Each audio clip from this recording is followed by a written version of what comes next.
सबसे पहले हम इसी का अध्ययन करेंगे, क्योंकि अब जो सवाल पूछे जा रहे हैं वह विषयनिष्ठ सवाल ज्यादा होते हैं, वस्तुनिष्ठ सवाल कम होते हैं। सबसे पहले देख लेते हैं संत साहित्य की विशेषताएं कौन कौन सी है। तो भाव प्रधान है, कला प्रधान नहीं है। याद रखेंगे, भाव प्रधान है, कला प्रधान नहीं, क्योंकि कला का संबंध शिक्षा से है और ये लोग पढ़े लिखे नहीं थे। तो कलात्मक चमत्कार जो है ये लोग नहीं दिखाते थे। एकदम कंफर्म याद हो कि संत कवि जो है उनकी कविता कला प्रधान है कि भाव प्रधान है, पढ़े लिखे तो थे नहीं। तो कलात्मक जानकारी या चतुराई या कौशल इनके पास कहाँ से होगा, कहाँ से होगी। तो जो मन में आता था, जो ये अनुभव करते थे, जो इनकी अनुभूति थी, व्यक्तिगत अनुभूति, सामाजिक अनुभूति, उसको वैसे ही व्यक्त कर देते थे। जैसे बच्चा सहज भाव से रो देता है, वैसे ही इनके मुंह से वाणी निकल पड़ती थी। संत कवियों के लिए कविता साध्य नहीं बल्कि साधन मात्र थी, ये भी याद रखेंगे। बहुत छोटे छोटे कथन है लेकिन फंसाऊ है।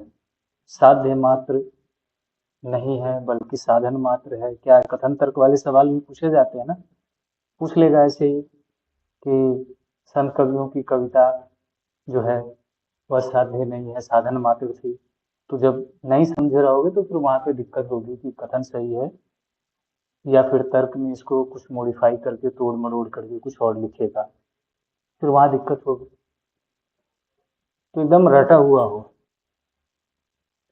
अब है, संत कवि भक्त कवि और समाज सुधारक तीनों की भूमिका निभाते थे। कवि भी थे, भक्त भी थे और समाज सुधारक भी थे। हालांकि बच्चन सिंह ने कहा है, एक कथन है आगे पढ़ेंगे, कि कबीरदास समाज सुधारक थे, कहना गलत है। कबीरदास धर्म सुधारक थे, कहना और भी गलत है। यदि वे सुधारक थे तो रेडिकल सुधारक थे। और रेडिकल सुधारक हम उसे कहते हैं जिसे न केवल समाज और धर्म में सुधार चाहिए बल्कि उसे हर चीज में सुधार चाहिए। जहां भी गलत काम हो रहा है, गलतियां हो रही, शोषण हो रहा है, हर उस जगह पे उसको सुधार चाहिए।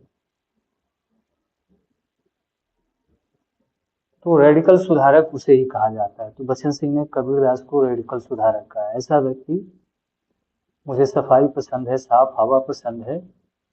आगे की भी एक पंक्ति है, पूरी पंक्ति मुझे ठीक ठीक याद नहीं आ रही है, न मैं किसी का पिट्ठू हूँ, न इस तरह से एक पंक्ति है उनकी, देखना कभी गूगल सर्च करना। उसमें वो कहते हैं कि मुझे साफ हवा चाहिए, मुझे साफ हवा पसंद है, इस तरह की पंक्ति है उनकी, गूगल पे मिल जाएगी। तो जो लोग रेडिकल सुधारक होते हैं उन्हें धर्म और समाज में ही सुधार नहीं चाहिए, व्यवस्था में भी सुधार चाहिए, हर चीज में सुधार चाहिए। उसके बाद है अगली विशेषता, संत कवियों ने निर्गुण ब्रह्म की उपासना की है। अवतारवाद का इन्होंने खंडन किया है। ठीक है, किस ब्रह्म की उपासना करते थे? निर्गुण ब्रह्म की। एकदम वन लाइनर स्टेटमेंट है, ऐसे ही सवाल रहेंगे कथन तर्क वाला। और ग्रुप में जो सवाल पूछे जाते हैं ये सवाल यहीं से पूछे जाएंगे, तो बिल्कुल कंफ्यूज मत होना। तो इसको एक कथन मानेंगे, दूसरे वाक्य को दूसरा कथन मानेंगे कि अवतारवाद का इन्होंने खंडन किया। संत कवियों ने ज्ञान की महत्ता को स्वीकार करते हुए अनुभव जनित ज्ञान पर बल दिया है। अनुभव जनित ज्ञान, किताबी ज्ञान पर नहीं, क्योंकि किताब में बहुत कुछ नहीं लिखा गया। जैसे रामजस कॉलेज का एक लड़का प्रोफेसर बना है, मेरे हिंदू को राजधानी कॉलेज का सीनियर था, आजकल प्रवचन दे रहा है यूट्यूब पे, फेसबुक पे। वो कह रहा था, मैंने लिखा भी है, नाम नहीं लिया है लेकिन लिखा है उसके खिलाफ, कि किसी भी धर्म ग्रंथ में भेदभाव या छुआछूत के बारे में नहीं लिखा हुआ है। चलो मान लेते हैं एक मिनट के लिए कि नहीं लिखा है, तो क्या इससे यह साबित हो जाता है कि समाज ने दूसरे समाज का कभी शोषण किया ही नहीं, कभी भेदभाव था ही नहीं? तो इसलिए कबीरदास ने कहा, अगर इस लड़के की हम बात मान ले कि किसी धर्म ग्रंथ में नहीं लिखा है, तो वहां पे हमें कबीरदास से मदद लेनी पड़ेगी। कबीरदास इसलिए किताबी ज्ञान को नहीं महत्व देते हैं। तू कहता है कागज की लेखी, मैं कहता आखन की रेखी, कहते हैं ना। उससे पहले गौतम बुद्ध जी कह गए कि कोई भी बात इसलिए मत मानो कि वह किताब में लिखी है, क्योंकि किताब लिखने वाला आदमी बहुत चालू है। क्योंकि जिस समय किताब लिखी जा रही थी, गौतम बुद्ध का समय था, कौन लोग लिख रहे थे? आपको उस फ्लैशबैक में जाना पड़ेगा, देखना पड़ेगा कि पढ़े लिखे कौन थे, किताब कौन लिख रहा है। तो जो लिख रहा है, आप आदमी एक आत्मकथा लिखता है तो वो अपने सारे कुकर्मों को छुपा लेता है। आजकल की आत्मकथा की प्रामाणिकता इसी कारण संदेह के दायरे में है। एक ही दो प्रामाणिक आत्मकथा हमें देखने को मिलती है, जिसमें पहले नंबर पे गांधी जी की आत्मकथा आती है। तो उस व्यक्ति ने बहुत हद तक, हम ये नहीं कहेंगे कि उन्होंने 100% एकदम सब कुछ सच लिख दिया है, लेकिन बहुत हद तक सच लिखते हैं। उसके बाद पांडे बेचन शर्मा उग्र का अपनी खबर आत्मकथा आती है। पतली किताब है, लेकिन उसके बारे में भी कहा जाता है कि यह हिंदी की पहली सुदृढ़ और वास्तविक आत्मकथा है। नहीं तो सभी लोग अपने अपनी गलतियों को छुपा कर लिखते हैं। तो जिसने दिन रात शोषण किया हो, वो कभी लिख देगा कि मेरा आचरण ऐसा था? नहीं लिखेंगे ना।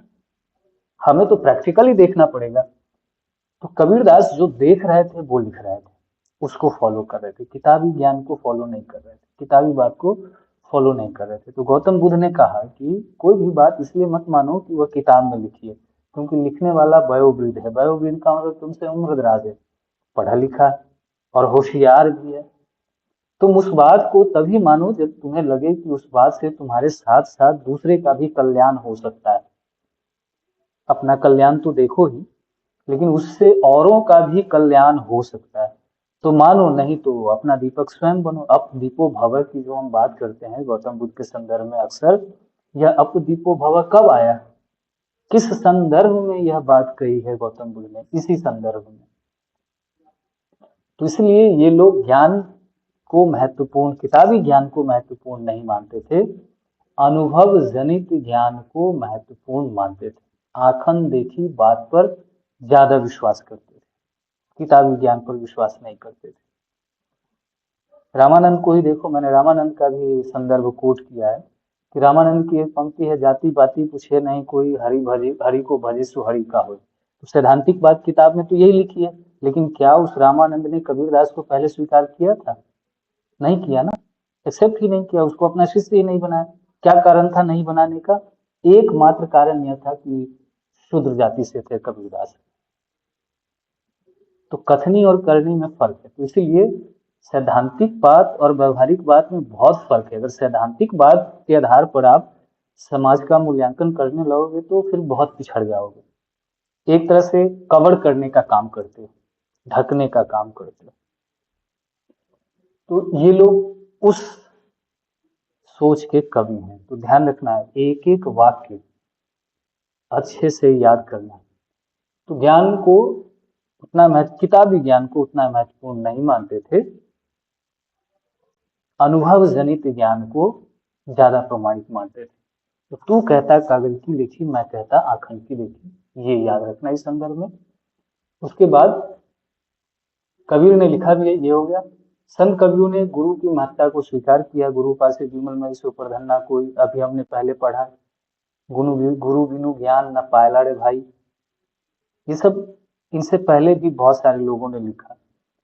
जैसी ने भी लिखा कि गुरु गुरु सुआ जय पंथ दिखावा, बिन गुरु जगत को निर्गुण पावा, जैसी की पंक्ति है। और कबीरदास की तो बहुत सारी पंक्ति है। गुरु महिमा को अंग, गुरु को अंग नाम से एक पूरी पंक्तियों की श्रृंखला है अपने सिलेबस में भी। इनकी वो काव्य पंक्तियां लगी हैं, गुरु को अंग।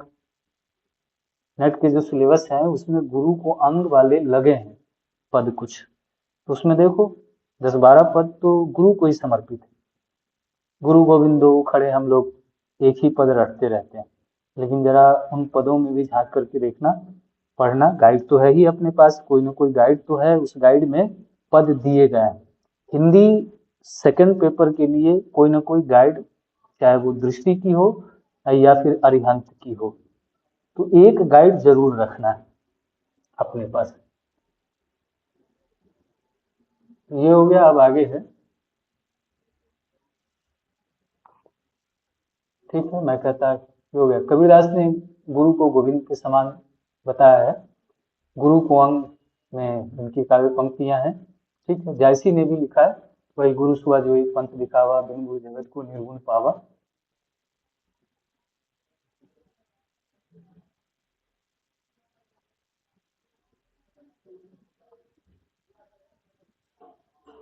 अब है संत कवि रहस्यवादी थे। अब दो तरह के रहस्यवाद क्या है मैंने पहले बता दिया। रहस्यवाद की सैद्धांतिक परिभाषा में मत जाओ कि राम कुमार वर्मा ने उसकी परिभाषा क्या दी, शुक्ल जी ने क्या दी।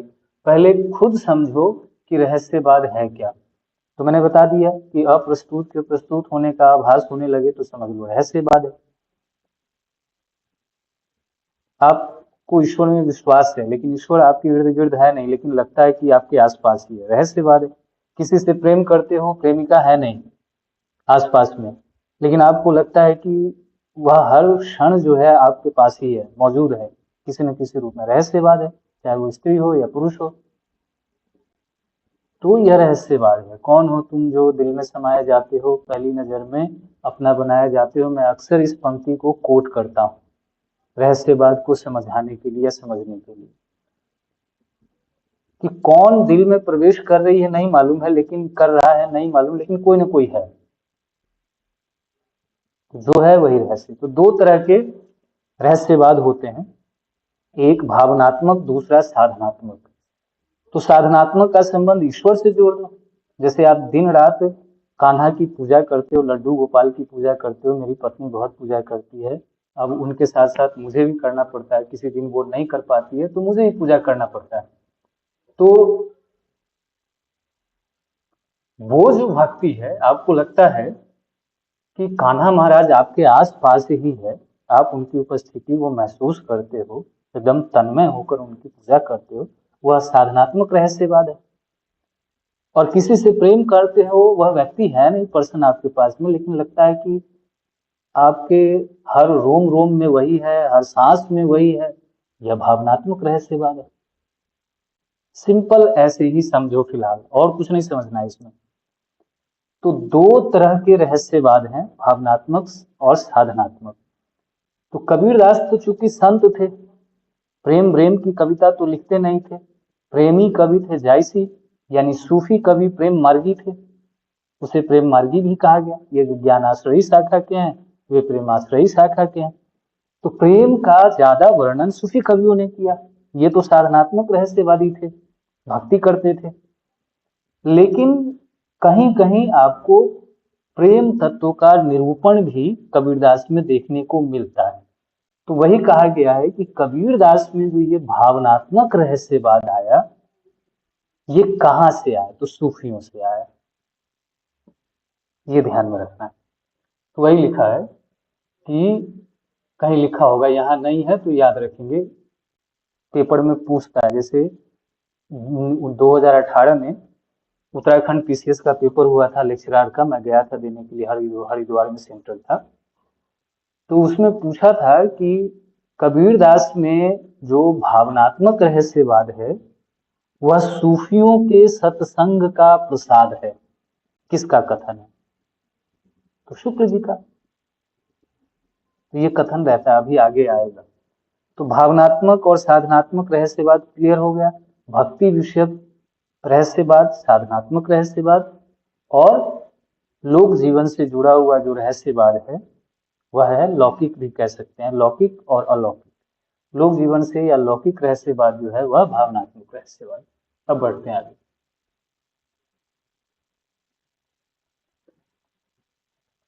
संत कवियों ने धार्मिक कर्मकांड, भेदभाव, बाह्य आडंबर, छुआछूत, ऊंच नीच, पूजा, नमाज, तीर्थ, व्रत आदि का विरोध किया। अब मैंने कहा था पहले भी, विरोध करना अब इसको हम चेंज करेंगे। इन्होंने विरोध नहीं किया, उसमें सुधार की बात की, परिष्कार की बात की।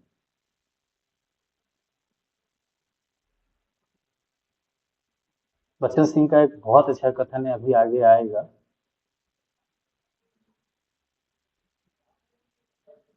कबीरदास के बारे में कह लिखा है कि कबीरदास एक ऐसे समाज की स्थापना करना चाहते थे जिसमें न कोई पूजा हो न नमाज, न पंडित हो न मुल्ला, सिर्फ इंसान हो। बच्चन सिंह का कथन है कबीरदास के बारे में। नारी के प्रति इनका दृष्टिकोण सामंती, असंतुलित और अमर्यादित है। ये नारी को नरक का द्वार और विष की बेल तक कह देते हैं। अशिक्षित है, ज्ञान नहीं है, तो इस तरह की बातें हमें यहाँ पे देखने को मिल जाती है।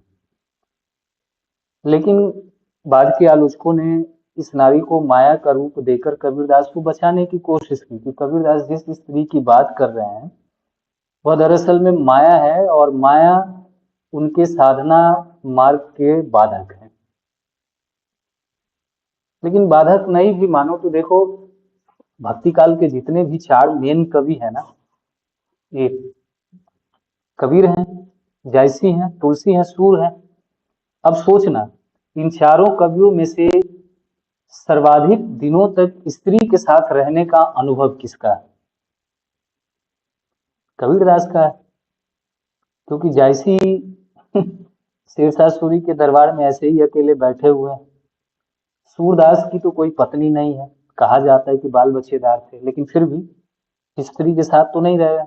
और गोस्वामी तुलसीदास तो छोड़ के ही सन्यासी बने थे, पत्नी को छोड़कर ही सन्यासी बने। तो कहने का मतलब है कि स्त्री के साथ ज्यादा दिनों तक रहने का जो अनुभव है कबीरदास को। और आज के समय में किसी भी शादीशुदा पुरुष से पूछ लो कि जीवन कैसा चल रहा है तो भाई वो साधु है, हम ही कई बार लिख देते हैं। तो लिख करके स्टेटस लगा देता हूँ तो मेरे विद्यार्थी पूछते रहते हैं कि मैडम नहीं देखती है क्या आपका स्टेटस? आज तो आपकी कुटाई हो जाएगी। तो कबीरदास जो कहते हैं, माया महा ठगनी हम जानी, त्रिगुण फांस लिए कर डोले बोले मधुर वाणी। तो ये जो त्रिगुण फांस है, ये कौन से फांस है? तीन गुण को नष्ट करने वाली जो यह माया है, तो ये तीन गुण कौन है? तो यह तीन गुण है भक्ति, मुक्ति और ज्ञान। कबीरा तिनको कौन गति ऐसे ही है, जिन नारी निसंग ऐसे ही है, और भक्ति मुक्ति निज ज्ञान में पैसी सके न कोई। इस तरह से एक पंक्ति अभी आएगी, पंक्ति देख लेंगे। यानी भक्ति मुक्ति निज ज्ञान में पैसी सके न कोई। तो यह माया जो है आपके ये तीनों गुणों को नष्ट कर देती है। और मैं सच बताऊं तो मैं हूं रात में पढ़ने वाला आदमी। रात में मुझे नींद नहीं आती है, रात में पढ़ता हूं और दिन में देर तक सोता हूं। लेकिन पत्नी के साथ जब रहता हूं तो 10 बजे रात में लाइट घर की बंद हो जाती है। आप नहीं पढ़ सकते, नींद नहीं आ रही है, बेड पे लेटे रहो, लेकिन आप मोबाइल भी नहीं जला सकते। तो जब मैं दिल्ली में रहता हूँ तो 10 बजे के बाद मेरा फोन उठाना वर्जित हो जाता है। 10 बजे के बाद रात में मैं बात ही नहीं करता हूँ किसी से। तो कहने का मतलब है, जिस व्यक्ति ने स्त्री के साथ रहने का अनुभव उठाया वही बात करेगा ना। वैसे देखो, मैं बचाने की कबीरदास की कोशिश करता ही नहीं कर रहा हूँ, उन्होंने लिखा है तो उन्हें सुनना पड़ेगा। लेकिन हमें समझना भी पड़ेगा ना कि आदमी ऐसा कह रहा है तो क्यों कह रहा है तो इन लोगों को इस तरह से देखना, कभी देखने का। मैंने तो अभी भक्ति के वाणी प्रकाशन से एक किताब आई है भक्ति आंदोलन पे, उसमें मेरा एक चैप्टर है। और उसमें मैंने, उसने तो जायसी को छापा है, सूरदास को छोड़ दिया। सूरदास बड़े विभत्स है, तो सूरदास का चैप्टर निकाल दिया उसने। चारों कवियों पे लिखा था, चारों कवियों की स्त्री दृष्टि है। तो कबीर की स्त्री दृष्टि को रखा, तुलसी की स्त्री दृष्टि को रखा, जायसी की स्त्री दृष्टि को रखा, और सूर की स्त्री दृष्टि को निकाल दिया, बोला कि सर बहुत लंबा लेख हो रहा है, 15-16 पेज का था। तो एक चैप्टर निकाला जिसमें सूरदास को बाहर किया, तो वो तो और विभत्स है। कबीर दास ने तो स्त्री की निंदा ज्ञान विरोधी के रूप में, माया के रूप में की है, लेकिन बाकी कवि तो उसको भोग्या के रूप में देख रहे हैं। सूर और जायसी तो स्त्री को भोग्या समझते हैं। जायसी कहते हैं पंक्ति में, देखो यही मैं कहता हूँ, किताब में कुछ और लिखा है लेकिन है प्रैक्टिकल में कुछ और। जैसी की व्याख्या लोग कैसे करते हैं, तो मोही भाव भोग से काम नवारी सौ दृष्टि की चाह हारी, यानी मुझे भोग से कोई काम नहीं है, मैं तो बस देखना चाहता हूँ। एक गीत है ना, कागारे तो है इसी तरह से है, बिनती चुन चुन खइयो मांस, खइयो न दो नैना मोरे, पिया से मिलन की आस। तो ये गाने सब कहाँ से निकलते हैं, इन्हीं सारे पंक्तियों से तो निकलते हैं कि सौ दृष्टि की इच्छा नारी, बस मुझे देखने की इच्छा, आंख मत खाना, मुझे भोग से काम नहीं है, मैं बस देखना चाहता हूँ। लेकिन उसके सारे करेक्टर विलासी। स्त्री के सौंदर्य की प्रशंसा सुनते ही रत्नसेन अपनी पत्नी को छोड़कर निकल जाता है, और इस तरह से पद्मावती के साथ भोग विलास में वो लिप्त है। जब पद्मावती पढ़ोगे तो लगेगा कि कैसा राजा है। या तो मन करेगा कि रत्नसेन को रत्नसेन का कपाड़ फोड़ दें, या फिर मन करेगा कि जैसी कहीं मिल जाए तो उसको उठा के पटक दें। ये फील होगा। तो हर तरह से किसी भी टेक्स्ट को देखना। तो नारी को नरक का द्वार और विष की बेल तक कह देते हैं ये लोग। अब है आगे, इनकी भाषा पुरस्कृत और सधुकड़ी है। सधुकड़ी भाषा राजस्थानी मिश्रित खड़ी बोली भाषा को सधुकड़ी भाषा कहा गया, याद रखना। उसके बाद है साहित्यिक भाषा के स्थान पर बोलचाल की भाषा का ये लोग इस्तेमाल करते थे। संस्कृत भाषा को कबीरदास ने कूप जल के समान बताया। कबीरा संस्कृत कूप जल भाखा बहता नील। गोस्वामी तुलसीदास ने क्या कहा, का भाषा का संस्कृत प्रेम चाहिए सांस, तो काम जो आवे काम री काले करें कमाज। जब मेरा काम कंबल से हो जाता है तो मैं रजाई लेकर क्या करूं। आदमी परेशान किस लिए है, रजाई के चक्कर में ही ना। कंबल से रात कट रही है लेकिन उसको चाहिए रजाई। अब रजाई चाहिए तो उसके लिए तो कीमत चुकानी पड़ेगी, क्योंकि रजाई महंगी आती है। अब उस कीमत को चुकाने के लिए आप कुछ भी करो, या तो गूंगे बन जाओ या समझौता करो, जैसे ज्यादातर लोग करते हैं। तो हमें भाषा और संस्कृति के चक्कर में क्यों पड़ना है, हमें तो सच्चा प्रेम चाहिए। हमारा काम कंबल से चल जा रहा है तो हम रजाई लेकर के क्या करेंगे, ये गोस्वामी तुलसीदास भी कहते हैं। क्योंकि मानस की रचना अवधि में कर रहे थे, तो बहुत सारे लोग नाराज हो गए कि आप तो संस्कृत के महापंडित है, आप अवधि में क्यों लिख रहे हैं, संस्कृत में लिखिए। केशव दास चले गए थे समझाने के लिए, और कहते हैं कि मेरे घर का तो नौकर भी संस्कृत में बात करता है, और आप मानस की रचना जो है अवधि में कर रहे हैं, संस्कृत में लिखिए। तो गोस्वामी तुलसीदास ने उन्हें सुना दिया, तो पिनक कर भागे थे वहां से, और भागे, और कहा जाता है कि उस खुन्नस में केशव दास ने एक ही रात में रामचंद्रिका की रचना कर दी। तो ये सब आगे पढ़ेंगे, जब केशव दास को पढ़ेंगे तो वहां भी यह प्रसंग आएगा। तो ये सब याद रखना, जब भाषा पे बात हो ना, तो जैसे मैं इधर उधर से कनेक्ट करता हूँ वैसे ही एकदम कनेक्ट करना शुरू कर दो, क्योंकि जब आने वाले समय में एक लेख लिखना होगा तो कुछ जानकारी, तथ्यात्मक जानकारी नहीं भी होगी तो अपने लेख को विस्तृत कर सकते हो, जोड़ सकते हो घटनाओं को। जरूरी थोड़ी है कि हर लेख में एकदम पुख्ता संवाद संदर्भ के साथ ही लिखा जाए। भाव आ गया खत्म, अपने अंदाज में लिख दो उसको। ये अलंकारों का प्रयोग चमत्कार उत्पन्न करने के लिए नहीं करते थे, भावों के उत्कर्ष के लिए करते थे। अब देखो ये ध्यान में रखना है, अलंकार का प्रयोग करते थे लेकिन किस लिए करते थे, कथन तर्क नहीं होगा, उलट देगा इसको। कैसे उल्टेगा, जैसे सवाल लिखो, एक कथन तर्क का सवाल लिखो, आप कथन लिखो, कथन तर्क का सवाल लिखो, संत कवि, अगर वो संत कवि लिख रहा हूं तो ध्यान रखना ये है ज्ञान मार्गी संत, क्योंकि संत काव्य में ही सूफी भी आते हैं। तो संत कवि अलंकारों का प्रयोग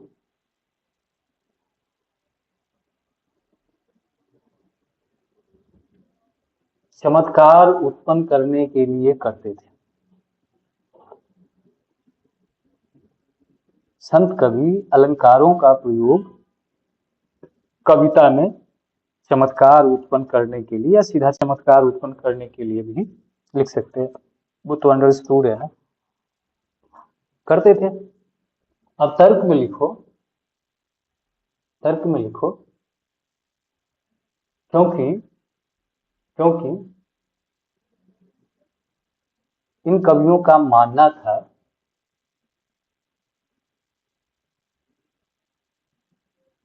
क्योंकि इन कवियों का मानना था कि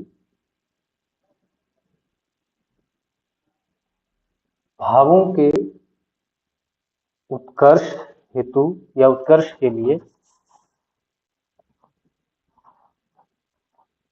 अलंकार बाधक है। भावों के उत्कर्ष के लिए अलंकार जो है विघ्न का काम करता है, बाधा का काम करता है। अगर वो फंस जाओ, तर्क गलत, दोनों गलत हो जाएगा, कथन भी गलत है, तर्क भी गलत है।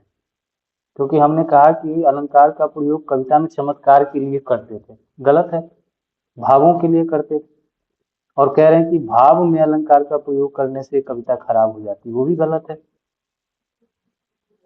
कविता अच्छी होती है इनके अकॉर्डिंग, क्योंकि भावों के उत्कर्ष या चमत्कार के लिए ही अलंकार का ये लोग प्रयोग करते थे। तो वैसे ही जो द्वंद्वात्मक कंफ्यूजियस स्टेटमेंट होते हैं ना, पेपर में पूछे जाते हैं, ध्यान रखना। अब है आगे श्रृंगार रस का भी इन कवियों ने प्रयोग किया है, उलटवासी का भी प्रयोग करते थे। ये है संत काव्य की कुल 11 विशेषताएं, और भी होंगी, अपने हिसाब से जोड़ सकते हो, घटा सकते हो। अब है इस काव्य धारा के प्रमुख कवि। तो सबसे पहले रामानंद का ही नाम आता है, उतने महत्वपूर्ण नहीं है नेट के एग्जाम में, अब रामानंद से सवाल आता नहीं है, लेकिन चूंकि शुरुआत ही यहीं से हो रही है तो ध्यान में रखना, पढ़ लेना। 1 दर्जन के आसपास पूरे संत कवि हैं, और उसमें से आधा दर्जन कवियों को हमें थोड़े अच्छे से पढ़ना है और 2 को बहुत अच्छे से पढ़ना है। और 2 हैं, एक कबीरदास, दूसरे रैदास।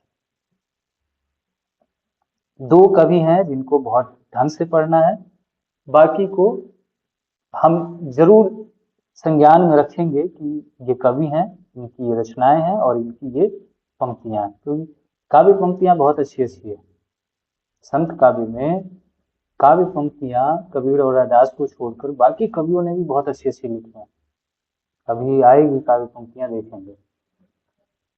संप्रदाय का नाम याद रखना, बहुत बार पूछा जाता है। 19 में हरियाणा पीसेस का पेपर, हरियाणा कह रहा हूँ, हिमाचल प्रदेश का पेपर हुआ था, तो उसका पहला ही सवाल था श्री संप्रदाय के प्रवर्तक कौन है, पहला ही सवाल है। तो इधर उधर की परीक्षाओं में पूछ लेगा। गुरु का नाम राघवानंद है, इनके 2 पद जो है गुरु ग्रंथ साहब में शामिल है। रैदास के 40 हैं, कबीरदास के 1 हैं, रामानंद के 2 हैं। तो इस तरह से अलग अलग कवियों के कुछ न कुछ पद शामिल है। द्विवेदी जी इन्हें आकाश धर्मा गुरु कहते हैं। आकाश धर्मा का मतलब क्या होता है, किसी को मालूम है? आकाश का धर्म क्या है? आकाश का धर्म क्या है?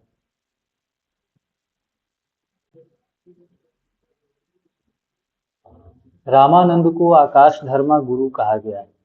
आकाश का धर्म क्या है?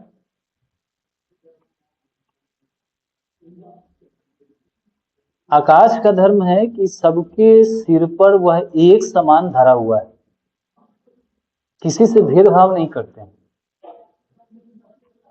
तो वैसे ही गुरु का धर्म होना चाहिए, यानी गुरु की छत्र छाया सभी विद्यार्थियों के लिए समान होनी चाहिए, उनका आशीर्वाद हर किसी को समान रूप से मिलना चाहिए।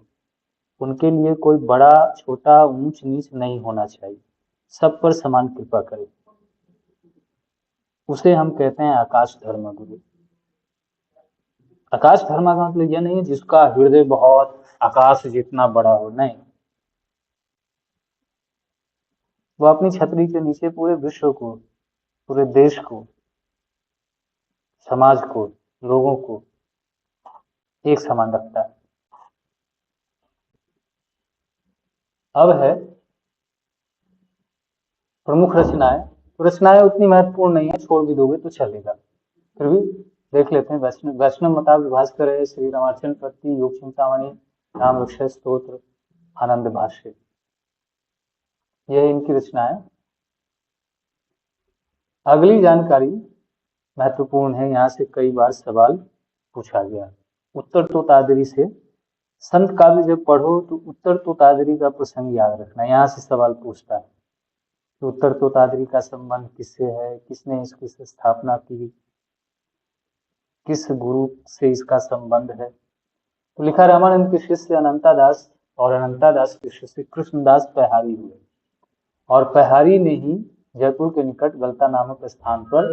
हाँ?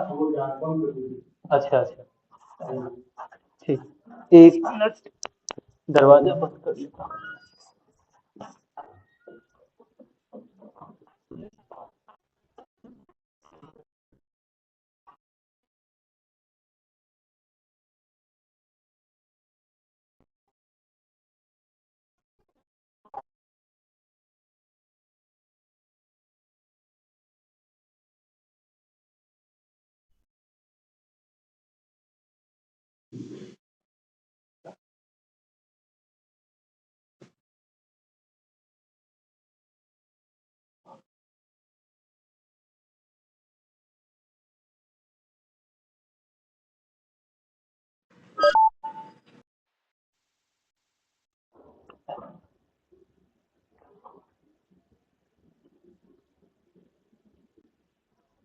कृष्णदास पहाड़ी ने जयपुर में गलता के निकट गलता नामक स्थान की स्थापना की थी।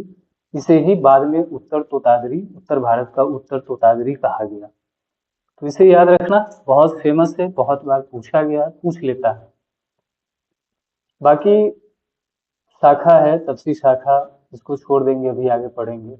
आरती कीजिए हनुमान लला की, रुष्ट दलन रघुनाथ कला की, लला की, इस तरह के जो भजन है, पद हैं, इन्हीं के हैं, रामानंद के। कहाँ जाइए हो धारी लागो रंग, मेरो चंचल मन भयो अपंग। इसको हम एक ईश्वरवादी कविता के रूप में याद करते हैं। कहाँ जाइए हो धारी लागो रंग, मेरो चंचल मन भयो अपंग। इसका मतलब है कि कहाँ जाऊं, मेरे पैर में तो रंग लगा है। अब रंग लगने का परिणाम क्या हुआ, तो इनका मन चंचल है लेकिन अपंग होकर के बैठा हुआ है। यानी आने जाने का मन तो कर रहा है लेकिन बैठा हुआ है एक ही जगह। तो यह जो रंग है, यह राम रंग है। यानी हमारा मन तो राम जी की भक्ति में लग गया, हम दूसरी जगह क्यों जाए। जब मन लागे राम सो तब अनत काहे जाए। जब मेरा मन राम में लग गया तो मैं अन्यत्र क्यों जाऊं। तो कहाँ जाइए वो धारी लागो रंग, मेरो चंचल मन भयो अपंग। तो एक ईश्वरवादी कविता के रूप में इस कविता को हम लोग कोट करते। ये सब एक ईश्वरवादी ही थे ना, जितने भी संत हैं सब एक ईश्वरवादी है। अब है रैदास, बड़े कवि हैं, महत्वपूर्ण कवि है। इससे रिलेटेड जितनी भी जानकारी हो आराम से सीरियसली पढ़ना, नोट्स भेज दूंगा तो बार बार। और इसके अतिरिक्त भी गाइड में इधर उधर से कोई जानकारी मिल जाए तो उसका भी अध्ययन करना। एक किताब कोई ना कोई इतिहास अनिवार्य रूप से शामिल करो पाठ्यक्रम में, कि पढ़ना ही पढ़ना है। जैसे आज हम संत काव्य पढ़ रहे हैं, तो या तो बच्चन सिंह का इतिहास पढ़ो या शुक्ल जी का इतिहास पढ़ो, उसमें संत काव्य पढ़ लो। और बहुत कुछ लिखा है, सब में हमें नहीं फंसना। बहुत कवियों के बारे में लिखा है, सब कवि के बारे में नहीं पढ़ना है। लेकिन कबीर दास और रैदास के बारे में शुक्ल जी क्या कह रहे हैं, इतना तो हम पढ़ ही सकते हैं। एक एक पेज का होगा, डेढ़ डेढ़ पेज का होगा, खोलो और पढ़ जाओ। 12 संत है, 12 के बारे में थोड़ी पढ़ना है उसमें शुक्ल जी क्या कह रहे हैं। पूछेगा तो 2 ही से पूछेगा, तो 2 को पढ़ना ज्यादा मुश्किल नहीं है। तो खोल करके एक सीटिंग में 1 से 2 घंटे में पढ़ जाओगे। तो एक इतिहास को अनिवार्य रूप से शामिल करो, अपना नोट्स है ही, और एक गाइड को भी पलट के देख लो, गाइड में इससे कम ही होगी जानकारी जितना आपने नोट्स में। फिर भी संतुष्टि के लिए, मन की संतुष्टि के लिए कि कुछ छूट तो नहीं रहा है, जरूर एक नजर देख लेना। रैदास के शिष्य थे, रामानंद के शिष्य थे रैदास, और मीरा के गुरु माने जाते हैं। कुछ लोग नहीं भी मानते हैं, कहते मीरा के कोई गुरु नहीं थे। ऐसा भी अध्ययन हुआ है हिंदी साहित्य में। कुछ लोग हैं जो इस पर काम कर चुके हैं या जिन्होंने इस पर काम किया है और साबित करने की कोशिश की कि मीरा के कोई गुरु नहीं थे। रैदास के बारे में डॉक्टर बच्चन सिंह ने लिखा है, कबीर में ओज है, अखरता है और प्रखरता है। रैदास में क्या है? शांति, संयम और विनम्रता है। ओज है, अखरता है, प्रखरता है। कबीरदास में ये है तीनों गुण, और रैदास में 3 गुण क्या है? शांति, संयम और विनम्रता। यही कारण है कि आज के समय में कबीरदास से ज्यादा लोग रैदास को प्रमोट कर रहे हैं। हिंदी पट्टी में देखना तो कबीर से ज्यादा रैदास को लोग प्रमोट कर रहे हैं। फिर भी 2 कवि हैं, दोनों कवि का चारित्रिक मूल्यांकन करना हो तो कम से कम हमें इतना तो याद रहे कि कबीरदास में ओज है, अखरता है, प्रखरता है, और रैदास में शांति है, संयम है और विनम्रता है। इतना जरूर याद है। रैदास के फुटकल पदों का संग्रह हम इसको छोड़ देंगे। राम कुमार वर्मा लिखते हैं, रैदास की कविता बहुत सरल और साधारण है। उतना महत्वपूर्ण कथन नहीं है, हमें ऐसे ही याद रखना है। रैदास की कविता बहुत सरल है और साधारण है। कवि लगे हैं, हमें मालूम है कि इन्हें पढ़ना ही है, और पढ़ना है तो क्या पढ़ना है? इनकी कविता ही पढ़नी है। तो याद कर लेंगे कि इनकी कविता सरल और साधारण है, बस ध्यान में रखेंगे कि यह बात किसी ने कही है, राम कुमार वर्मा ने कही।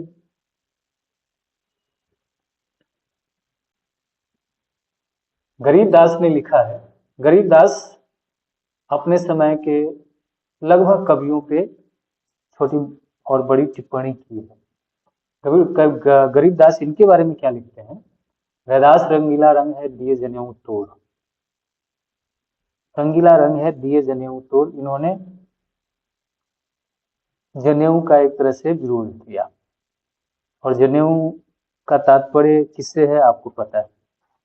जनेऊ का मतलब ब्राह्मण ही नहीं होता है, जनेऊ का मतलब 4 वर्ण जो उच्च वर्ण के लोग होते सब पहनते हैं।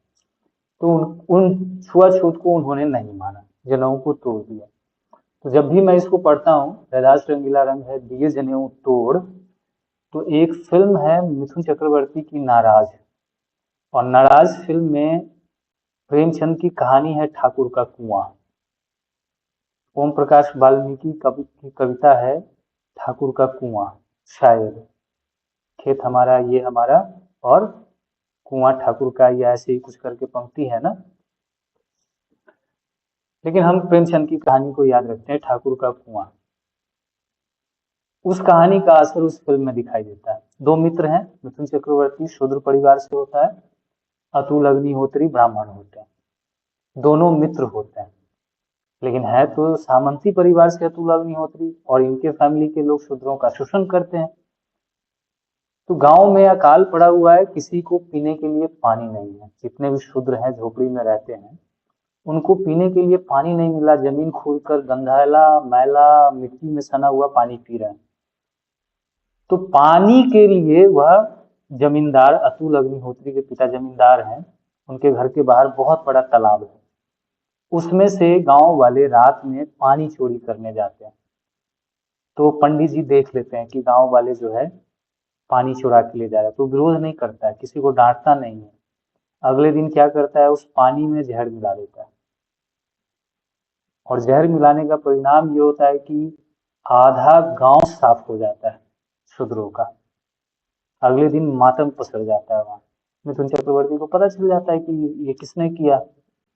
तो झगड़ा होता है, लड़ाई झगड़ा होता है। उसके बाद दोनों दोस्तों में थोड़ी बहस होती है, गहमा गहमी होती है कि तुम भी तो उसी परिवार से हो, तुम हमारे साथ थोड़ी दोगे। तो अतुल अग्निहोत्री को लगता है कि मैं ब्राह्मण हूँ, इसलिए मिथुन चक्रवर्ती मेरा दोस्त मुझ पर यकीन नहीं कर रहा है। तो कह रहा है कि अगर तुम्हारे और मेरे बीच में यह जनेऊ दीवार जो है बन रहा है, तो आज मैं इस जनेऊ को तोड़कर फेंक देता हूँ। और उसी समय वह जनेऊ को तोड़कर फेंक देता है। तो हरदास रंगीला रंग है, दिए जनेऊ तोड़, जनेऊ तोड़ने का मतलब वही है।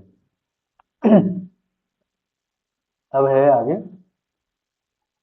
किसने कहा, याद रखेंगे, रैदास रंगीला रंग है, दिए जनेऊ तोड़। रैदास की पंक्ति नहीं है, पूछेगा ऐसे ही रहेगा ना। तो यह पंक्ति रैदास की नहीं है, गरीबदास की। इनकी कुछ महत्वपूर्ण काव्य पंक्तियां हैं। कह रैदास खलास से हमारा बहुत फेमस पंक्ति है, पूछी जाती है, याद रखेंगे। ऐसी मेरी जाति विख्यात चमार, यानी अपनी जाति को लेकर संकुचित नहीं होते हैं रैदास, बड़े गौरवान्वित होकर कहते हैं कि हाँ मेरी जाति ये है। और ऐसा कहने का मतलब ये था कि हाँ मैं ये हूँ, बोलो क्या कर लोगे।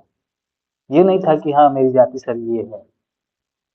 जैसे नवाजुद्दीन सिद्दीकी का एक मैं क्लिप देख रहा था, किसी ऑफिस में गया है काम करवाने के लिए, तो उसने उस सामने बैठे वाले का अधिकारी ने उसका नाम पूछा, तो सरनेम लेकर कह रहे हैं ये तो ये भी बोलते हैं वो भी बोलते हैं, फिर क्या है पूरा नाम, मतलब क्या है आप बताइए। तो नवाजुद्दीन सिद्दीकी समझ जाता है कि जानना क्या चाहता है, तो सीधा जोश में आ जाता है, एकदम डपट के बोलने लगता है, हाँ मैं शूद्र हूँ, मेरी जाति ये है, वगैरह वगैरह। तो सामने वाला आदमी थोड़ा नॉर्मल होता है। तो वैसे ही अपनी जाति को बोलने का मतलब यह नहीं है कि वो डर के बोल रहा है, वो गौरवान्वित होकर बोल रहा है, हाँ मैं ये हूँ, बताओ क्या कर लोगे। इस सेंस में रैदास ने बार बार गौरवान्वित होकर अपनी जाति बताई है। तो जाति का जो गर्व है, क्योंकि 18 या 19 के पेपर में पूछा हुआ है कि रैदास के बारे में निम्नलिखित में से कौन सा कथन सही है, तो उसमें एक कथन यह भी था कि रैदास में अपने जाति का गर्व या अभिमान देखने को दिखाई पड़ता है या देखने को मिलता है, इस तरह से स्टेटमेंट है, सही मानेंगे उसको। गुण निर्गुण कहियत नहीं जाके, निर्गुण और सगुण से संबंधित यह पंक्ति है कि गुण और निर्गुण दोनों एक ही है, उसके बारे में हम कह नहीं सकते। कहियत नहीं जाके पूरी पंक्ति नहीं लिखी हुई है। अगली पंक्ति भी है, अवरण वरण रूप नहीं जाके कहाँ लो लाई समाई, यह भी पंक्ति अच्छी है। यह भी निर्गुण निराकार ब्रह्म के लिए। अवरण वरण रूप नहीं जाके, कुछ नहीं है, वर्ण नहीं है, रूप नहीं है, रंग नहीं है, कहाँ लो लाई समाई, उसका वर्णन आप कहाँ तक कर सकते हो, यानी जिसको आपने देखा नहीं, न उनका कोई रूप है, रंग है, ना रंग है, ना आकार है, कुछ भी नहीं है आपके सामने, तो उनका वर्णन आप कहाँ तक कर सकते हो, नहीं कर सकते। जब हम होते तब तू नहीं, अब तू ही मैं नहीं, बहुत फेमस पंक्ति है। यहाँ हम का मतलब अहंकार से, अहम से, कि जब मन में अहम होगा तो ईश्वर नहीं आएंगे, और जब ईश्वर आ जाएंगे तो आपके अंदर अहंकार नहीं रहेगा, साधु बन जाओगे, सन्यासी बन जाओगे। माधव क्या कहिए प्रभु, ऐसा जैसा मानिए होए न तैसा, देखो रैदास की ही पंक्ति है, अभी पिछली क्लास में हम इस पर चर्चा भी कर रहे थे कि माधव क्या कहिए प्रभु कैसा, ऐसा, ऐसा है कि कैसा है, ऐसा जैसा मानिए होए न तैसा, कि मैं कैसे बताऊं कि प्रभु कैसे होते हैं, हम जैसा मानते हैं वैसे नहीं है। आप जिस तस्वीर की, जिस मूर्ति की घर में पूजा करते हैं, क्या वाकई कृष्ण जी और ईश्वर वैसे ही हैं? नहीं है ना। हमने विश्वास कर लिया है कि ईश्वर ऐसे हैं, यही हमारे ईश्वर हैं, लेकिन उनका मूल रूप वैसा तो नहीं होगा। जिनको हमने देखा ही नहीं, जाना ही नहीं, उनके बारे में कोई निश्चित रूप से कुछ नहीं कह सकता। तो वही है, माधव क्या कहिए प्रभु ऐसा, जैसा मानिए होए न तैसा, जैसा हम मानते हैं वैसे वे है नहीं। उसके बाद फिर अगली पंक्ति जाति से रिलेटेड है, तो जाति वाला जहां दिख जाए रैदास याद रखना। तो जाति गर्भ से इतर जो पंक्तियां हैं उसको जरूर ध्यान में रखना, रैदास की पंक्ति है। 3-4 तो जाति से रिलेटेड है, 2-3 निर्गुण ब्रह्म से रिलेटेड है, उसको जरूर याद रखेंगे। अब है कबीरदास। कबीरदास बड़े कवि हैं, इनके बारे में बहुत कथन है, तो कथन में ही लगता है पूरा समय चला जाएगा, क्योंकि इनके बारे में चूंकि ये लगे हैं सिलेबस में, तो इन पर मैंने सभी इतिहास की सामग्री जो है एक जगह डाल दी है। जो भी अच्छी अच्छी सामग्री है, अच्छे अच्छे कथन है, सब आपको यही मिलेगा। तो पहले कथन से ही हम शुरू करते हैं, बाद में रचना। रचना तो है ही नहीं, रचना जो भी है उसके बारे में हमें याद भी नहीं करना है। कबीरदास की रचनाओं से न के बराबर सवाल पूछा जाता है। लेकिन कबीरदास क्या थे, क्या करते थे, कैसी कविता लिखते थे, इससे रिलेटेड सवाल अक्सर पूछे जाते हैं। उन उन पर आधारित दूसरे आलोचक का कथन पूछ लिया जाता है। तो सबसे ज्यादा फोकस उसी पर करना है, कबीरदास की रचना पर नहीं करना है। उस पर हम 2-4% ध्यान देंगे। तो बहुत कुछ लिखा हुआ है। पहला कथन है, इसको तो छोड़ ही देंगे। भक्ति आंदोलन और काव्य किताब आई थी तो मैंने उस किताब को पढ़ करके लिख दिया, नहीं पूछता है, इसको हम रहने देते हैं। क्योंकि मैं सोर्स भी ढूंढता हूँ ना, कबीरदास पे लेख लिखना होता है तो मैं उठा लेता हूँ अपने नोट्स को, या संत काव्य पे कोई आर्टिकल लिखना होता है खोल लेता हूँ अपने नोट्स को, बैठ करके 2 घंटे में एक लेख तैयार हो जाता है 1000 पेज का। तो इसलिए मैंने बहुत सारी जानकारी वैसे भी इसमें नोट की हुई है। तो यह भक्ति आंदोलन और काव्य से है तो लिख देता हूँ कि भक्ति आंदोलन और काव्य में फलाने ने ऐसा कहा है। अब ढूंढने वाले ढूंढते रहे, लोगों को पता ही है कि यह किताब आई थी, वहां जरूर लिखी गई होगी या यह बात होगी उसमें, तो इसलिए लेकिन छोड़ देंगे इसमें।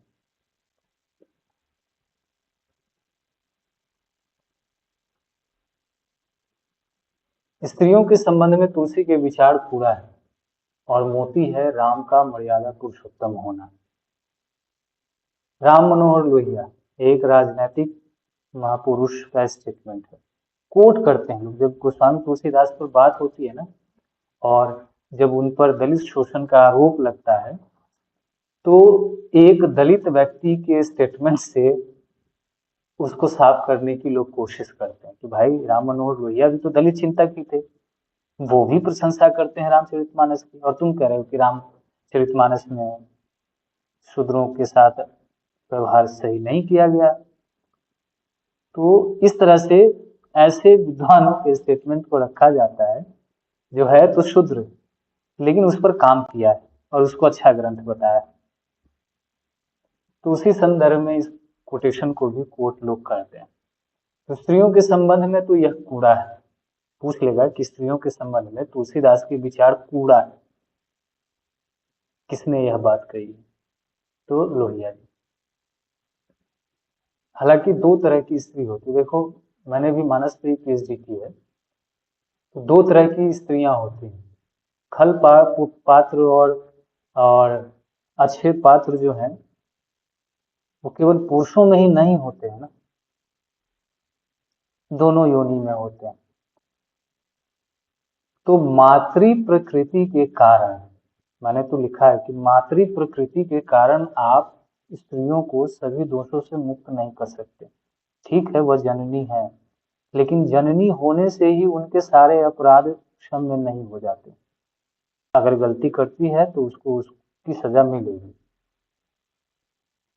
कोई अपराध करती है तो उसको उसका दंड मिलेगा। तो गोस्वामी तुलसीदास इसी के पक्षधर हैं। यह अलग बात है कि उन्हें किस समाज में गलती दिखाई दे रही है और किस समाज में गलती नहीं दिखाई दे रही। जैसे अनुपम खेर का कल परसों स्टेटमेंट आया राम मंदिर में चोरी को लेकर, तो वहां पे उस चोरी को क्या कह रहे हैं वो, कि घर में तो चोरी होती रहती है, लोग चोर को कोसते हैं, घर में थोड़ी ये लड़ते हैं। तो जब अपने यहाँ हो रहा है तो आपका विचार ऐसा हो जा रहा है। लेकिन कोई जेब कतरा आपकी जेब से 2 रुपया निकाल के ले जा रहा है तो आप तुरंत कहते हैं उसको सूली पे लटका दो। तो आपके ये विचार कैसे बदलते हैं, क्यों बदलते हैं? तो उस पर ध्यान देना है। तो ये है,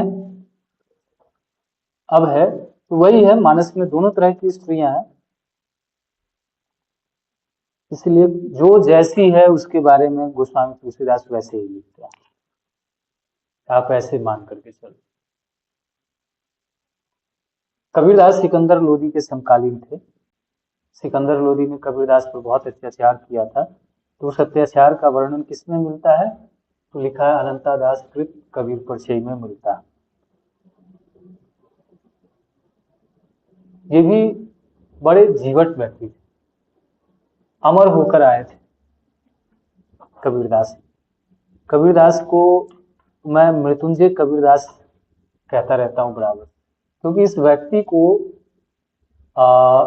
3 बार जान से मारने की कोशिश की गई और तीनों बार बच गए। और 3 बार कैसे मारने की कोशिश की गई? देखो, कबीर और मूसा पर काम होना चाहिए एक साथ।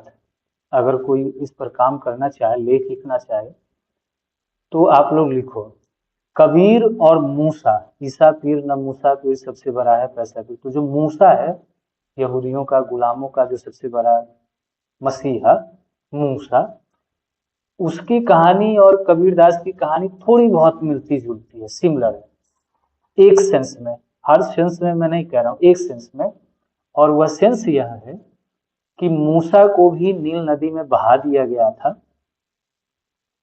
और वह बहते बहते बहते बहते राजमहल के किनारे आकर अटक जाते हैं और राजमहल की कुछ सुंदर कन्याएं उसमें स्नान कर रही होती हैं।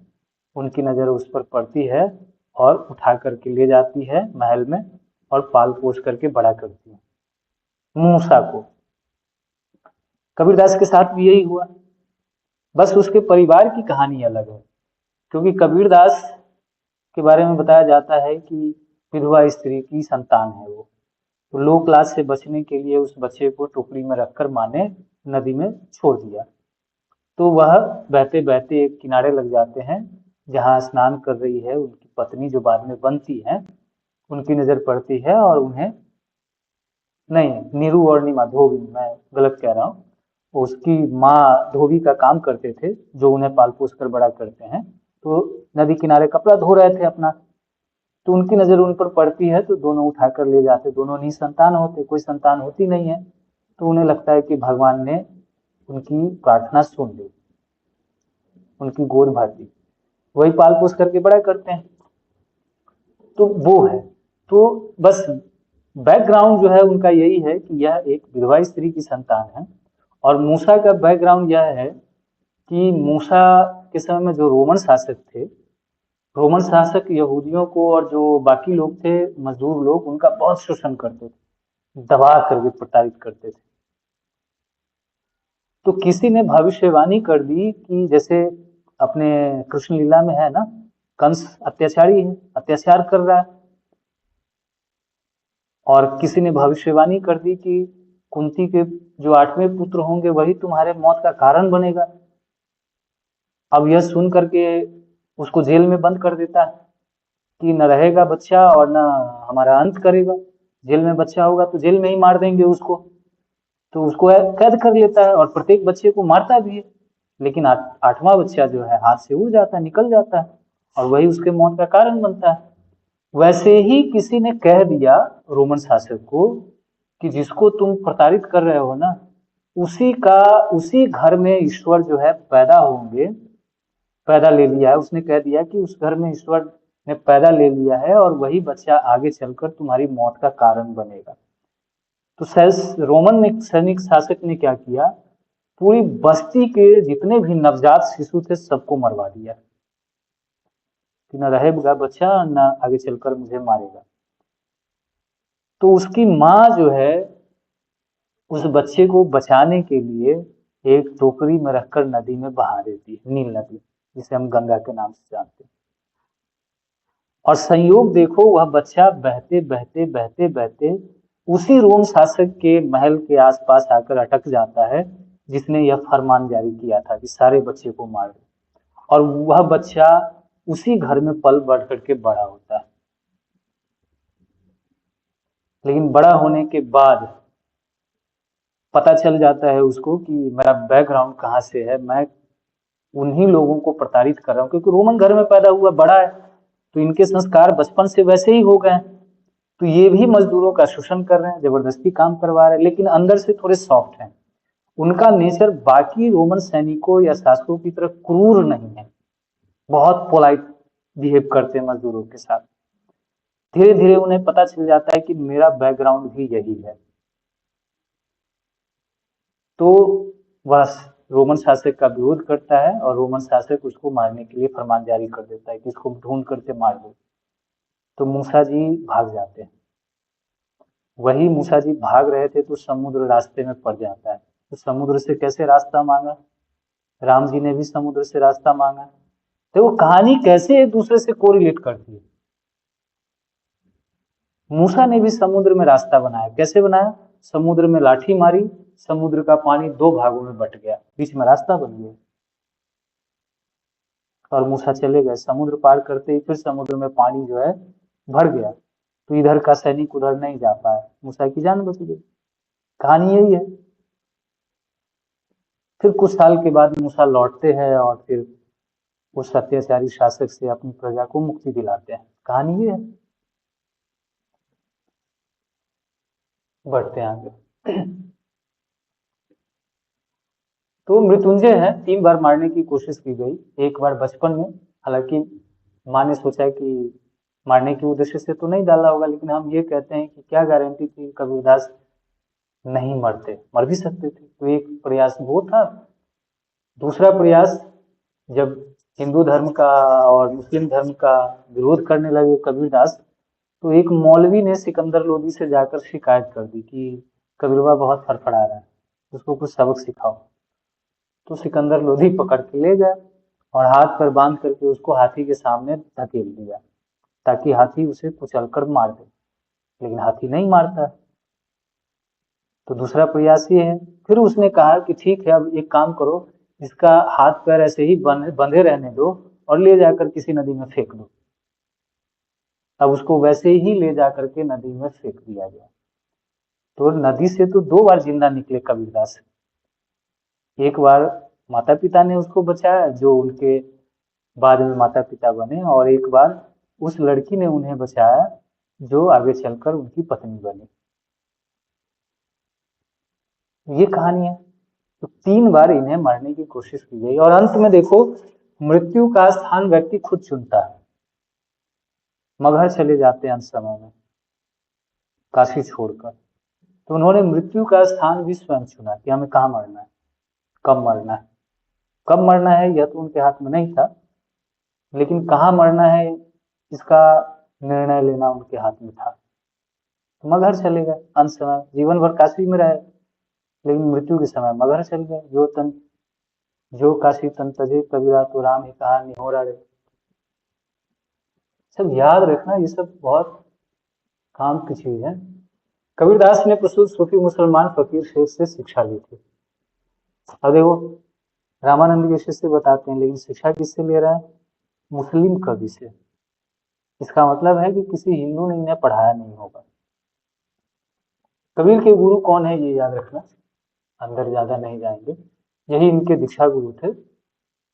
रामानंद का प्रसंग है, रामानंद ने तो उन्हें ज्ञान दिया नहीं था। तो वही है, आगे बढ़ते हैं। शुक्ल जी लिखते हैं कबीर के बारे में। कबीर की वाणी में स्थान स्थान पर भावात्मक रहस्यवाद की जो झलक मिलती है, वह सूफियों के सत्संग का प्रसाद है। यही मैंने पहले बताया था। पूछा हुआ है, पूछता है, आगे भी पूछेगा। शुक्ल जी का ही है, बहुत सारे कथन, बहुत सारे आलोचकों के। तो अब कथन ही है तो या तो कीवर्ड निकाल लो या अंडरलाइन करते रहना, मैं बता दूंगा यह कथन अच्छा है, इसको ध्यान में रखना। क्योंकि बहुत सारा कथन जब एक बार पढ़ोगे ना तो लगेगा कि सिर भारी हो रहा है, ऐसा भी फील होगा। कबीर अपने श्रोताओं पर अच्छी तरह भाषित करना चाहते थे कि हमने ब्रह्म का साक्षात्कार कर लिया। इसी से प्रभाव डालने के लिए लंबी चौड़ी गर्भोक्तियां कभी कभी करते थे। ऐसे याद रखिए।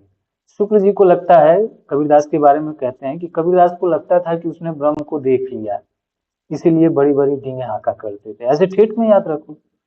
शुक्ल जी कहते हैं कि कबीर को लगता था कि हमने ब्रह्म को देख लिया, इसलिए बहुत लंबी लंबी चौड़ी चौड़ी बातें करते थे।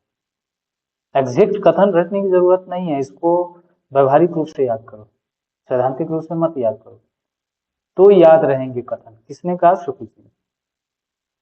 अब है आगे। वर्मा का है, बच्चन सिंह का, सॉरी।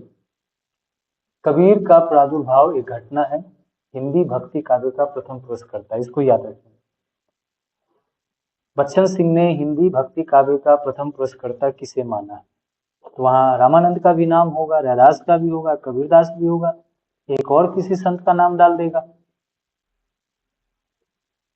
तो कुछ लोगों को, कुछ विद्यार्थियों को लगेगा रामानंद होंगे, क्योंकि पहले तो वही है।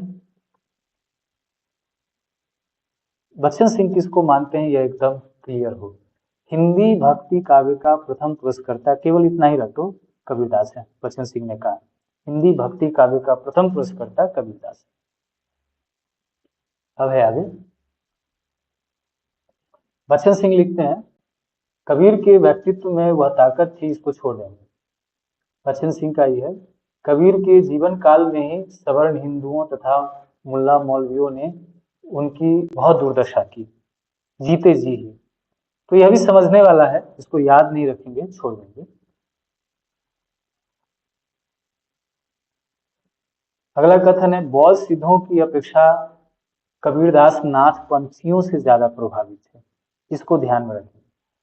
आदिकाल में सिद्ध है और नाथ है, जैन तो प्योर धार्मिक है, तो उससे तो इनका कोई वास्ता ही नहीं है। तो वास्ता दो ही से हो सकता है, सिद्ध से और नाथ से। तो इन दोनों में से सबसे ज्यादा किससे प्रभावित है? नाथपंथियों से।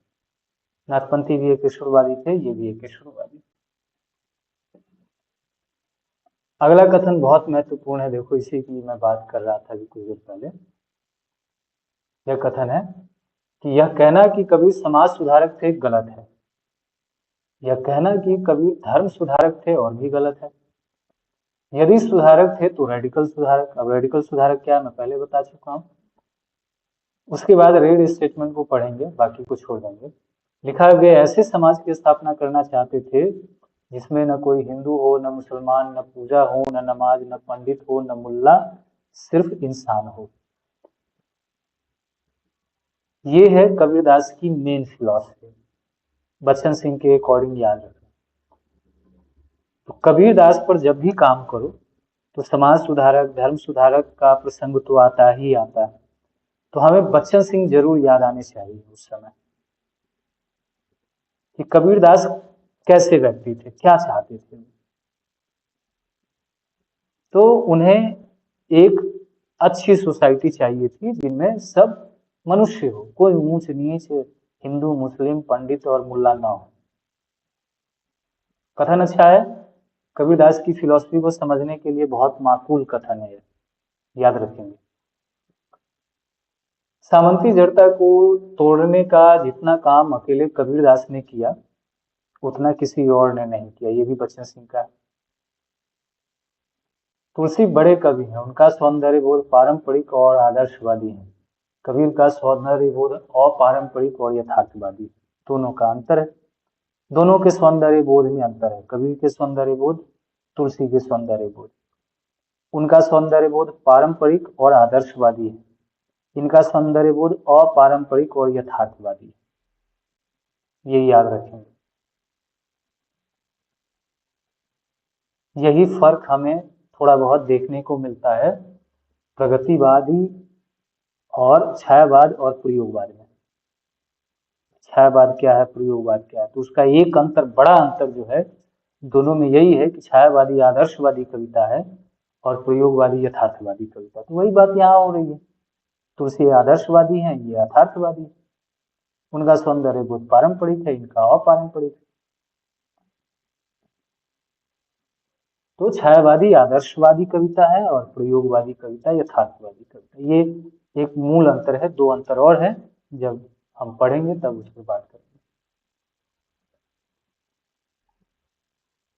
बच्चन सिंह का ही कथन है, कवि सबसे अधिक आधुनिक, और यह कथन भी अच्छा है, सबसे अधिक प्रासंगिक है। कबीर सबसे अधिक आधुनिक और सबसे अधिक प्रासंगिक है। बहुत अच्छा कथन है, याद रखेंगे, पूछ सकता है कबीर सबसे अधिक आधुनिक और सबसे अधिक प्रासंगिक कौन है? कबीरदास, बच्चन सिंह। द्विवेदी जी का छोड़ देंगे, कबीरा जी जुलाहा जाति में पालित हुए थे, वह एकाध पुष्ट पहले योगी जैसे किसी आश्रम भ्रष्ट जाति से मुसलमान हुई थी या होने की राह में थी। आश्रम भ्रष्ट जाति से मुसलमान हुई थी, यानी कन्वर्टेड मुस्लिम परिवार में इनका पालन पोषण हुआ अकॉर्डिंग टू द्विवेदी जी। ऐसे याद रखना, सीधा ऐसे याद रखो कि नीरू और नीमा जो है, लोई जो है, वह कन्वर्टेड मुस्लिम है। तो आज जो अपने हिंदुस्तान में बहुत सारे मुसलमान हैं, तो बहुत कन्वर्टेड भी है, उसमें से पहले हिंदू ही थे, कन्वर्ट हो गए किसी कारण से, डर से ही सही हो, लेकिन मध्यकाल में बहुत सारे हिंदू कन्वर्ट हो गए ना, अब वो सब चला आ रहा है। उसी में से कुछ लोग आजकल, उन लोगों की घर वापसी हो जा रही है। तो सारे मुसलमान जो है पैदाइशी मुसलमान नहीं है, कुछ कन्वर्टेड भी है। कबीरदास की फैमिली जो है वह कन्वर्टेड है। द्विवेदी जी कह रहे, मैं नहीं कह रहा हूँ, देखो हिंदी का बड़ा आलोचक कह रहा है, तो ध्यान रखना है कि नहीं है वो, तो पता भी नहीं चलेगा कि क्या थे। शुक्ल जी कह रहे हैं, मनुष्य मनुष्य के बीच जो रागात्मक संबंध है वह कबीरदास के द्वारा व्यक्त ना हुआ। यह कथन अच्छा है, आरोप है कबीरदास पर कि हमारे आपके बीच में जो अच्छा संबंध बन सकता है वह कबीरदास नहीं कर पाए। क्यों नहीं कर पाए? क्योंकि कबीरदास खड़ी खड़ी बात करते हैं, और खड़ी बात किसी को पसंद नहीं आती है। जैसे हमारे आप में बहुत अच्छे दोस्ती है, लेकिन सवाल मैंने कर लिया तो मन खट्टा हो जाता है। जैसे एक सवाल है कि हम कहते हैं कि छुआछूत नहीं है, सभी लोग साथ में खा रहे हैं, बैठ रहे हैं, तो जब शोषण होता है तो साथ में खाने वाला उस शोषण के खिलाफ बोलता क्यों नहीं है? शोषण करने वाले के पक्ष में क्यों खड़े हो जाते हैं, चुप क्यों हो जाते हैं? जब आप कह रहे हो कि सब कुछ ठीक हो गया, आप खा रहे हो, खाने को ही आप शोषण मुक्ति का आधार मान लेते हो, तो जब हो रहा है शोषण तो उसका विरोध करो, जैसे वो लड़ रहा है बेचारा सड़क पर। लेकिन वैसा तो हम करते नहीं।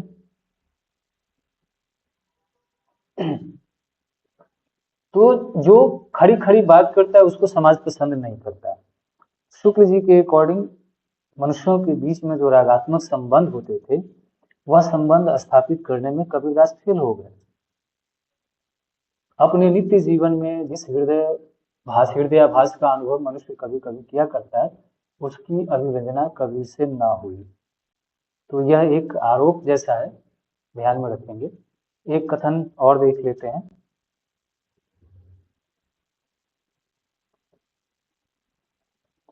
राम कुमार वर्मा का है, मुसलमानों का शासन मूर्ति पूजा के लिए बिल्कुल अनुकूल नहीं था। इसको याद रखेंगे, ये शुक्ल जी का कथन लगेगा, क्योंकि शुक्ल जी की नजर मुसलमानों पर बराबर बनी हुई है। तो जहां मुसलमान से जुड़ा हुआ कथन आएगा लगेगा कि शुक्ल जी ही है, लेकिन है कोई और, किसी और ने भी इस पर बात की। तो मुसलमानों का शासन मूर्ति पूजा के लिए अनुकूल नहीं था, वे मूर्ति विध्वंसक थे और थे काफिरों का समूल नाश करने वाले। अतएव हिंदू धर्म की मूर्ति पूजा से संबंध रखने वाली प्रवृत्ति तो किसी प्रकार मुसलमानों को सहन नहीं हो सकती थी, बर्दाश्त ही नहीं थी उसको कि कोई हिंदू मूर्ति पूजा करे उसके सामने में। हिंदू धर्म के उपासकों के सामने यह जटिल प्रश्न था जिसका हल उन्होंने संत मत में पाया, और इसके प्रवर्तक महात्मा कबीर थे। यानी उस शोषण से हल तो चाहिए ना, मुस्लिम के अत्याचार से मुक्ति का कोई हल तो चाहिए, और वह हल किस में दिखा? कबीरदास में। क्यों दिखा? सोचो, कबीरदास में ही क्यों दिखा? सवाल तो बनेगा ना, पूछो, खुद से पूछो। राम कुमार वर्मा कह रहे हैं कि ठीक है, मुस्लिम हिंदुओं पर बहुत अत्याचार कर रहे थे, अब उस अत्याचार से मुक्ति पाने का हल जो है लोगों को कबीरदास में ही दिखाई दिया। क्यों दिखाई दिया मालूम है किसी को? थोड़ा दिमाग लगाओ, ये कहीं लिखा हुआ नहीं है, यह व्यवहारिक प्रश्न है, और व्यवहारिक प्रश्न का उत्तर विवेक से दिया जाता है। इसलिए क्योंकि कबीरदास ने मुस्लिम धर्म की भी धज्जियां उड़ाई है, उसके कर्म कांडों को भी उतनी ही उतने ही निडरता पूर्वक से विरोध किया है जितने जितने निडरता पूर्वक से उसने हिंदू धर्म का विरोध किया। तो मुस्लिमों से लोहा लेने वाला कवि कौन था उस दौर में? कबीरदास ही थे। तो आज भी तो वही होता है ना, आपके दुश्मन है कोई और उसके खिलाफ कोई बोलने वाला हो जाता है तो आप उसको रातों रात नेता बना देते हो। आजकल यही हो रहा है। आजकल जो फेसबुक या सोशल मीडिया पे नेता उभरते हैं या जिसे आप इन्फ्लुएंसर बना देते हो सोशल मीडिया का, क्यों बनाते हो? आपको लगता है यही बंदा है जो हमारे लिए लड़ेगा, हमारी आवाज उठा रहा है। यही हो रहा है ना। तो वैसे ही उस समय हिंदुओं को लगा कि यही बंदा है जो मुस्लिमों को सबक सिखाएगा। उस समय इलेक्शन नहीं होता था, नहीं तो कबीरदास को प्रधानमंत्री बना देते लोग। यार कोई ना कोई सांसद ही विधायक की तो मिल ही जाती उनको। अब है आगे, पढ़ते हैं, देखते हैं कितना कर सकते हैं 9 बजे तक। ये हो गया। उसके बाद है साधक को साधना, इसको छोड़ देंगे।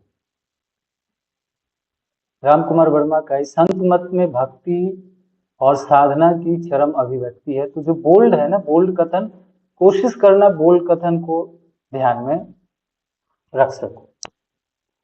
वर्मा है अगला, कबीर की रचनाओं में सिद्धांत का प्राधान्य है, ये याद रखिए। यह आरोप है। ये भी कह रहे हैं कि कबीरदास सैद्धांतिक बात ज्यादा करते हैं, व्यवहारिक बात कम करते हैं, लेकिन काव्य का नहीं। उनमें हमें साहित्य सौंदर्य नहीं मिलता, हमें मिलता है एक महान संदेश। कबीरदास के साहित्य कविता में, कबीरदास की कविता में हमें साहित्य सौंदर्य नहीं मिलता है। किसने कहा? तो केवल प्रवचन देते हैं। मिलता है तो एक महान संदेश। राम कुमार वर्मा। ऐसे आरोपात्मक संवाद जो है ना, वो याद रखो कि कबीर की रचना में हमें कोई जो है सैद्धांतिक बात नहीं दिखाई देती है। सिद्धांत का प्राधान्य है लेकिन काव्य का नहीं। हाँ ठीक है, कबीरदास में हमें केवल सैद्धांतिक बातें दिखती हैं, काव्य से संबंधित बातें नहीं दिखती हैं। उपदेश केवल देखने को मिलता है। वर्मा। अगला कथन भी सिद्धांत से ही है, तो सिद्धांत से जुड़ा हुआ जो स्टेटमेंट हो और कबीरदास पर या उसकी कविता, उनकी कविता पर आरोप लगाने वाला कथन हो, राम कुमार वर्मा का कथन याद रखना। नाम। यद्यपि कबीर के उपदेश धार्मिक सुधार तक ही सीमित है, तथापि भारतीय नवयुग के समाज सुधारकों में कबीर का स्थान सर्वप्रथम। यानी मेन कह रहे हैं कि काम तो कबीरदास का धर्म सुधार ही है, लेकिन समाज सुधार का भी उन्होंने काम किया। समाज सुधारकों में भी उनका नाम अग्रणी है, लेकिन मेन काम क्या मानते? धर्म सुधार। वर्मा, कबीर की शिक्षा में हमें हिंदुओं और मुसलमानों के बीच सीमा तोड़ने का यत्न दृष्टिगत होता है। यही उनकी अंतिम अभिलाषा भी थी। हिंदू मुस्लिम के बीच जो खाई है उसको कैसे खत्म करें।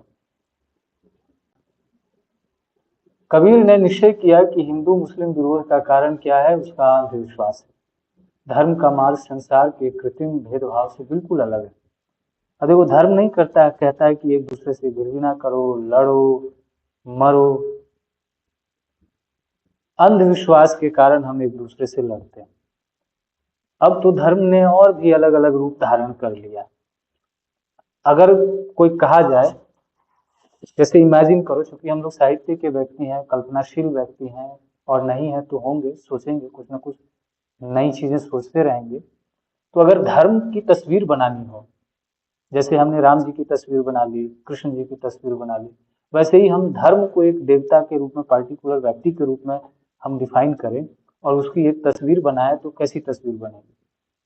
क्या वह लड़ाने वाला होगा, या वह दो व्यक्ति को, झगड़ते हुए व्यक्ति को झगड़ा छुड़ाने वाला होगा, या बैठ करके बीच में बिचौलिए की तरह काम करेगा? लड़ने दो, अच्छा है, मरे, कोई एक मरेगा, फिर देखेंगे क्या करना है।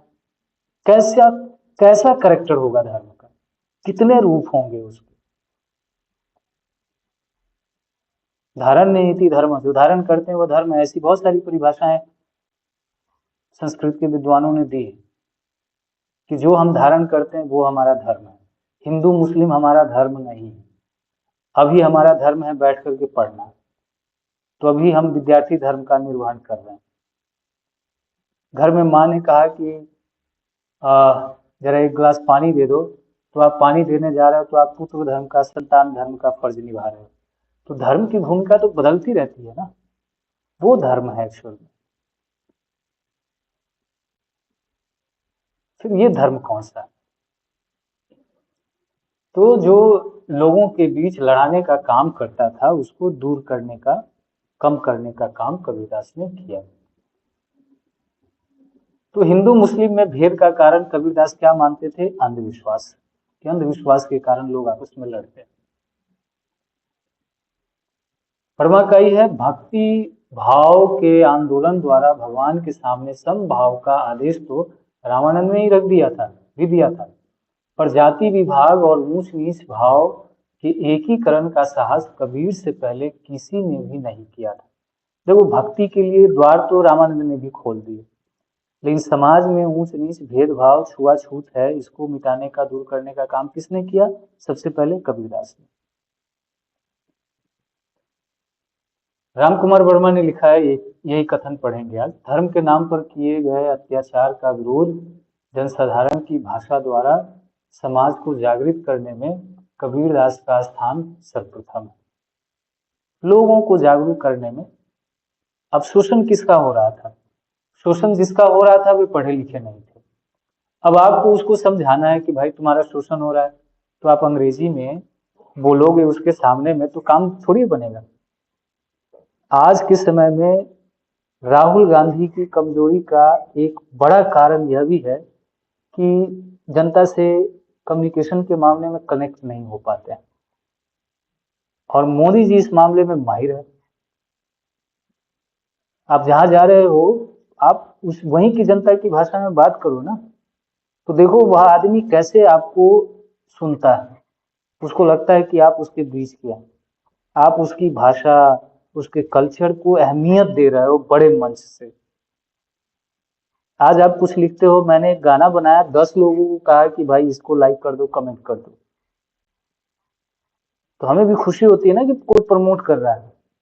और कोई बड़ा आदमी अगर मेरे पोस्ट को, गाने को एक कोई बड़ा आदमी शेयर कर दे, तो मैं रातों रात मेरा नाम हो जाएगा। तो कोई बड़ा आदमी बड़े मंच से आपकी चीजों को प्रमोट कर रहा है, तो आप उसके प्रति सहानुभूति कैसे नहीं रखोगे?